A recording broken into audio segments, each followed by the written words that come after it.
오늘 말씀은 의를 위하여 박해를 받는 자는 복이 있다 하는 말씀을 하려고 합니다.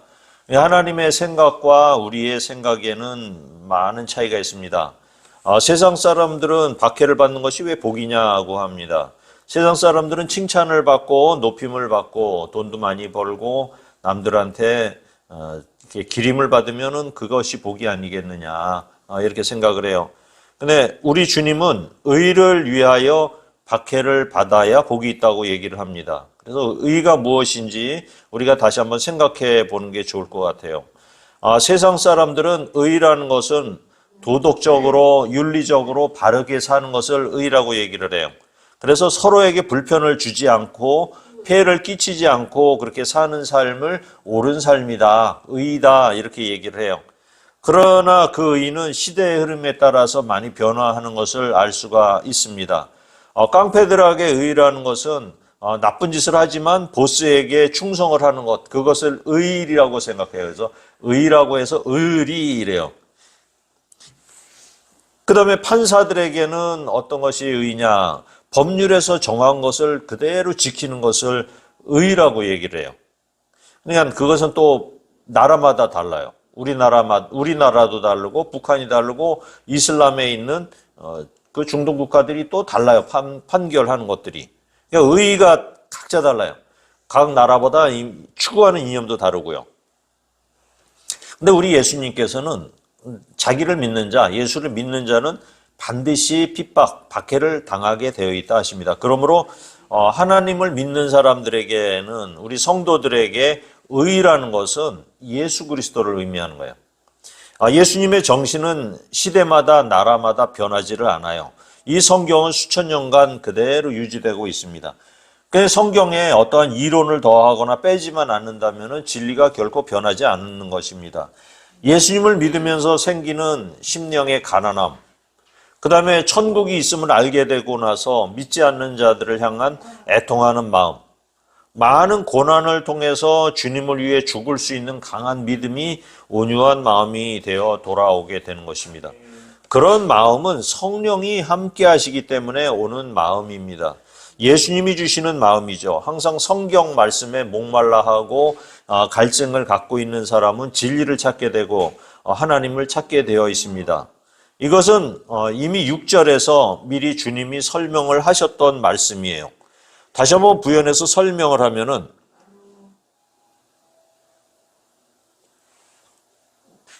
같이 읽어볼까요? 시작. 의에 줄이고 목마른 자는 복이 있나니 그들이 배부를 것이미요. 하나님의 의와 세상의 의와는 다르다고 말씀을 드렸습니다. 하나님만이 진정한 의인데 여기 한문에 의라고 써 있어요. 오를 의자를 설명을 한번 했죠. 한자를 놓고 설명을 했어요. 그런데 의가 참 재밌어요. 요 머리에 요게 양이에요. 양. 그 다음에 요 밑에는 나예요. 나. 그러니까 나를 대신해서 양이 죽는 거를 얘기를 해요. 근데 공교롭게 나라는 것도 칼로다가 이렇게 죽이는 것을 갖다가 또 이렇게 표현을 하고 있어요. 이게 성경에 이게 한문에 왜 성경에 이런 의미가 여기 왜 담겨 있을까 하는 거죠. 그러니까 양을 칼로 죽이는 것, 내 위에 나를 대신해서 양을 죽이는 것이 의라는 거예요.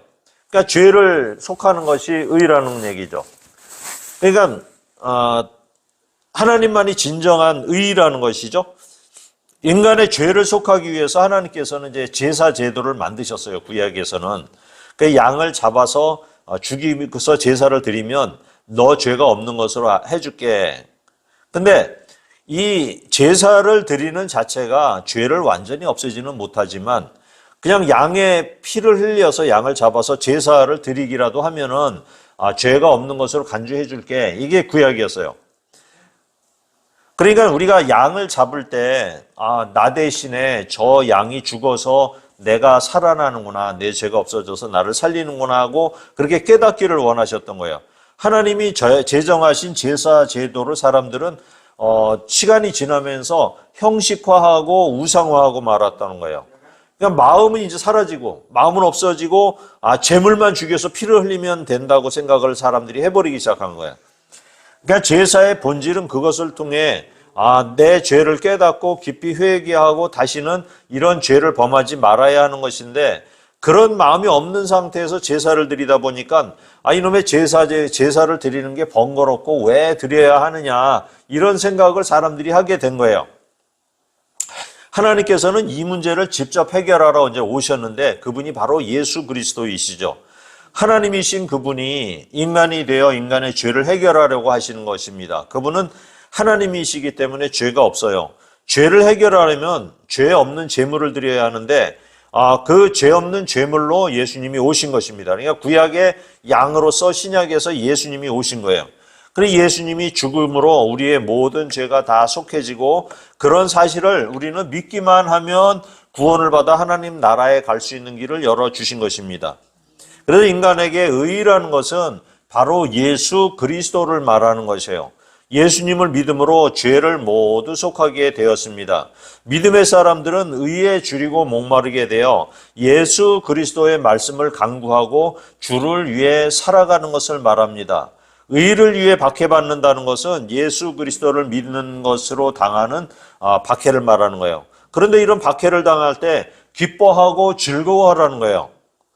그러니까 우리가 예수를 믿는다는 이유로 박해와 수모를 당하는 것은 바로 예수님의 제자라는 증거가 된다는 것입니다.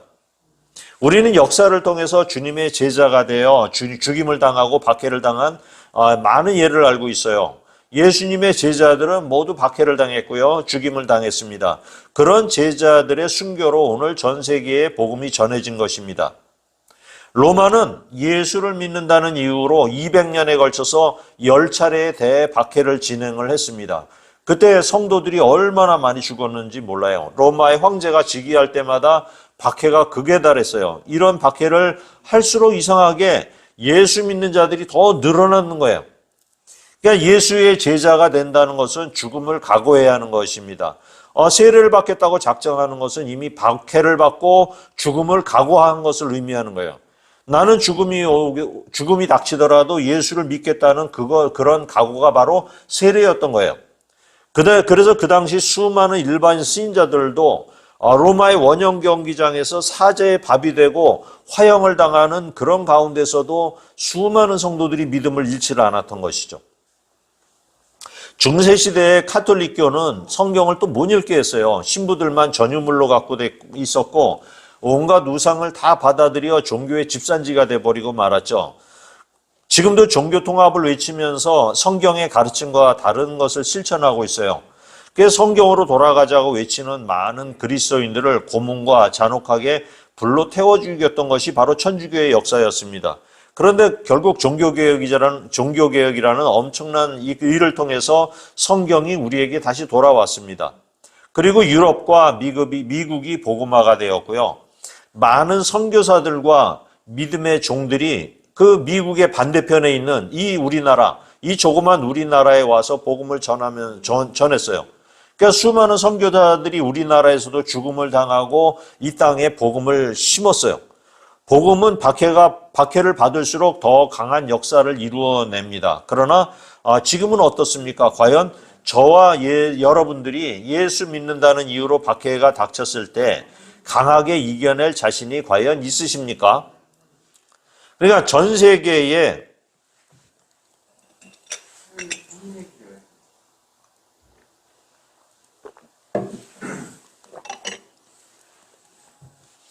전 세계를 통틀어 가장 믿음이 좋은 나라가 어디인 줄 아세요? 바로 북한의 지하교회입니다. 우리나라는 북한의 평양이 가장 큰 부흥을 이루었던 나라예요. 평양을 그래서 예루살렘이라고 부를 정도였습니다. 근데 공산화가 되면서 교인들을 탄압하고 죽이기 시작했어요. 그러니까 공산주의와 교회는 양립을 하는 것이 불가능한 이유였기 때문이죠. 그런 이유로 많은 교인이 남한으로 내려왔고요. 내려오지 못한 교인들, 그 중에서도 진실한 교인들은 지하로 들어갈 수밖에 없었어요. 많은 기독교인들은 죽거나 또 회유를 당해서 예수님을 부인하고 죽음보다 못한 삶에서 이제 그럭저럭 살아가는 많은 사람들이 북한에 있는 거죠. 그러나 그 중에서 진국, 엑기스라 그러죠. 엑기스 기독교인들은 지금도 소리 없이 지하에서 기도와 찬양을 드린다는 사실입니다. 그러니까 그 이후 무려 70년에서 80년이 지금 지난 지금도 북한은 박해가 있죠. 박해에도 불구하고 북한에 그리스도인들이 있다는 사실, 이 사실을 믿으시는지요? 그러니까 로마에서도 대박해를 피해서 무려 200년 이상을 지하 카타콤, 그러니까 지하 동굴 무덤으로 들어가서 로마 시대에도 예수를 믿은 사람들과 같이 북한에도 믿음의 사람들이 아직도 있다는 거예요. 그들은 아직도 이제 공산당의 눈을 피해 몰래 예배를 드리고 기도를 하고 있다고 선교사들이 전하는 겁니다. 오히려 우리 남쪽에 남한에 있는 교회가 조그만 핍박에도 금방 무너지게 돼 있어요. 만약에 가정에서 조금만 핍박이 와도 교회 안 나올 사람들이 90% 이상이 된다는 거예요. 그야말로 누가 진정한 그리스도인인지 박해가 나면은 판정이 날 것입니다. 일본 치하에서도 일제 36년의 그 역사 속에서도 수많은 그리스도인 중에 신사참배를 할 수 없다고 반대해서 옥에 갇히고 죽임을 당한 순교자의 수보다 일본의 신사참배에 참배하고 명목을 유지한 목사가 훨씬 더 많다는 사실이에요. 왜 복음이 들어가는 곳에는 박해가 있을까요? 예수님의 가치관과 세상의 가치관이 충돌을 하기 때문에 그런 거예요. 세상에 타협을 하고 슬쩍 넘어가는 기독교는 타락하고 무너지게 되어 있는 거예요. 처음에 우리나라에 기독교가 들어와서 부닥친 가장 첫 번째 문제가 바로 제사함 문제였었죠. 그런데 그런 어려운 과정을 극복하고 기독교가 학교를 세우고 그다음에 사람들을 가르치고 병원을 세우고 하면서 우리나라의 많은 사람들의 가치관이 변하면서 교회가 부흥을 하게 되었던 것이죠. 그러면은 지금 우리가 살아가는 지금은 어떤 가치관들이 충돌을 일으키고 있습니까? 여러분들은 어떤 가치관하고 충돌을 일으킨다고 보고 있으십니까? 지금 사람들은 동성애 문제가 나오면 이게 두 패가 갈려요. 하나님이 창조하신 대로 살아야 한다고 가르침 속에서 살아야 한다. 그렇게 하는 사람들이 있는 반면에 우리들은 인격체로서 우리들 속에 있는 성 정체성을 인정해달라는 이 요구를 인정해야 된다. 그럴 수 있다라고 믿는 사람들이 있는 거예요. 그러니까 절대 그럴 수가 없다. 그럴 수가 있다고 하는 이 두 그룹이 충돌을 하는 시대가 되고 말았어요. 그래서 동성애를 반대를 하면 엄청난 박해를 직면하게 되어 있습니다. 그러니까 동성애도 하나님 뜻이다라고 인정하는 교회가 또 오히려 칭찬을 받는 시대가 돼버리고 말았어요. 그러니까 미국의 장로교회들도 동성애를 그냥 인정해주는 방향으로 돌아섰어요. 그냥 싸우기 싫다 이거죠. 이게 우리나라도 머지않아 그런 시대가 도래할 것입니다. 그것을 반대하는 기독교인들에게는 법적으로 박해가 시작될 것입니다. 성경의 가르침과 정면으로 충돌하기 때문에 부닥치는 문제는 필연적일 수밖에 없다는 사실이에요. 충돌하지 않고 조용히 살려면 그냥 인정하고 하나님의 말씀과 성경도 가르치지 말아야 하는 그런 시대가 되어가고 있는 중이죠. 그러면 이런 박해를 어떻게 기쁘게 받을 수 있는가 하는 것입니다.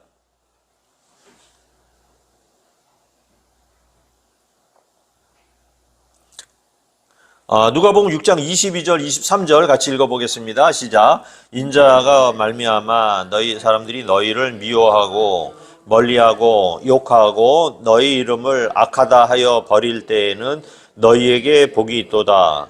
그날에 기뻐하고 뛰놀라. 하늘에서 너희 상이 큼이라. 그들의 조상들이 선지자에게 이와 같이 하였느니라. 예수를 믿는다는 이유로 말미암아 사람들이 미워해요. 그 다음에 멀리해요. 욕을 해요. 그 다음에 너희들 악하다 이렇게 해요. 왜 이렇게 외골수냐 하고서는 막 버릴 때에는 복이 있다는 거예요. 그러니까 이런 거 안 당하는 사람들은 복이 없는 거예요. 예수 안 믿는 거죠. 그날에는 기뻐하고 뛰놀라는 거예요. 그런 박해를 당하게 되면 뛰놀라요. 하늘에서 상이 크다라는 거예요. 너희 조상들 선지자들도 다 그같이 했었다는 거죠. 이렇게 박해당하는 것을 어떻게 즐거워할 수가 있을까요? 성경 가르침만 외면하고 그냥 세상 사람들하고 타협하면 아무 일 없이 살 수가 있어요. 근데 왜 예수님의 가르침에 대해 순종을 하고 박해를 당하는 것일까요? 예수님의 가르침이 과연 여러분들에게도 기쁨이 되고 즐거움이 될 수 있는 것일까요? 그러면 박해가 기쁨이 되려면 어떻게 해야 하는 것일까요? 우리에게 닥치는 박해가 예수 그리스도를 위한 것이다라는 사실을 우리 속에 믿어야 된다는 거예요. 자기의 유익을 위해, 쾌락을 위해, 부의 축적을 위해 당하는 것이 아니어야 한다는 것입니다. 오로지 예수의 복음을 위해 당하는 고난이어야 한다는 것입니다. 요한복음 15장 같이 읽어볼까요? 시작. 세상이 너희를 미워하면 너희보다 먼저 나를 미워한 줄 알라. 너희가 세상에 속하였으면 세상이 자기의 것을 사랑할 것이나 너희는 세상에 속한 자가 아니요 도리어 내가 너희를 세상에서 택하였기 때문에 세상이 너희를 미워하느니라. 내가 너희에게 종이 주인보다 더 크지 못하다 한 말을 기억하라. 사람들이 나를 박해하였은즉 너희도 박해할 것이요 내 말을 지켰은즉 너희 말도 지킬 것이라. 예수님께서는 산상수훈의 8번째, 오늘 마지막 복을 의를 위하여 박해를 받은 자라고 말씀을 하시면서 그 이유를 말씀을 하시고 계십니다. 바로 하나님께서 여러분을 택하셨기 때문이라는 겁니다. 하나님의 택하시고 자기의 백성을 삼아주신 이유로 인하여 받는 고난이라는 것을 느끼고 믿어야 한다는 것입니다. 그렇게 성령이 임하여 나는 구원을 받은 존재라는 것을 인식하고 회개하고 감동을 느낀 자들이 그리스도를 위하여 죽을 수 있는 제자가 된다는 것입니다. 그런 예수님의 우리를 향한 사랑을 느낀 자만이 의를 위하여 박해를 견딜 수 있게 되는 것입니다. 우리를 구원하시려고 예수님이 오셔서 채찍에 맞으시고 심한 모욕과 경멸을 당하시고 그 다음에 십자가에 달려 죽으신 주님을 생각하면서 우리에게 닥치는 고난을 우리가 기쁘게 받을 수 있기를 바랍니다. 그리고 여러분에게 닥치는 고난을 사명으로 승화시키기를 바라요. 누가 싫은 소리 한다고 믿음을 포기하거나 구박을 한다고 예수를 포기하는 그런 하찮은 믿음이 아니라 어느 순간 누구를 통해 닥치는 유혹과 박해도 이겨낼 수 있는 제자가 되기를 주님은 바라시는 것입니다. 예수를 믿으면 반드시 박해를 당하게 되어 있고 그렇게 박해를 받는 사람은 복이 있는 사람이고 천국이 그들의 것이 될 것이라고 하십니다. 예수 믿으세요 하면서 박해를 받는 자는 천국의 주인이 되는 것입니다. 박해를 받을 때 두려워하지 말고 포기하지 말고 낙심하지 말고 기뻐하고 즐거워하면서 그렇게 하는 사람은 하늘에서 상이 클 것이라는 얘기입니다. 오늘 마지막 구절을 다시 한번 읽어보겠습니다. 시작. 의를 위하여 박해를 받는 자는 복이 있나니 천국이 그들의 것임이라. 나로 말미암아 너희를 욕하고 박해하고 거짓으로 너희를 거슬러 모든 악한 말을 할 때에는 너희에게 복이 있나니 기뻐하고 즐거워하라. 하늘에서 너희의 상이 큼이라. 너희 전에 있던 선지자들도 이같이 박해하였느니라. 많은 거짓된 가르침은 예수를 믿으면 돈 많이 벌고 출세하고 성공하여 남부럽지 않게 산다고 하는 것입니다. 그러나 성경은 분명히 예수 믿는 자에게는 박해가 오게 되어 있고 그럴 때 우리는 진정한 예수님의 제자가 된다고 말씀을 하고 있습니다. 그런 박해를 당해도 기뻐하고 즐거워하는 우리를 참된 그리스도인이라고 인정을 하게 된다는 것입니다. 그래서 북한의 지하 성도들의 믿음보다 더 귀한 믿음이 지금 이 세상에는 없을 것이라고 했던 것입니다. 믿음의 참된 진국은 박해를 받을 때에 판단이 서게 됩니다. 지금과 같이 우리 예수 믿기 얼마나 편안한 시절에는 진짜 믿음인지 가짜 믿음인지 구분이 안 돼요. 우리도 주님을 믿으면서 이런 강력한 믿음을 소유하시기를 축원드립니다.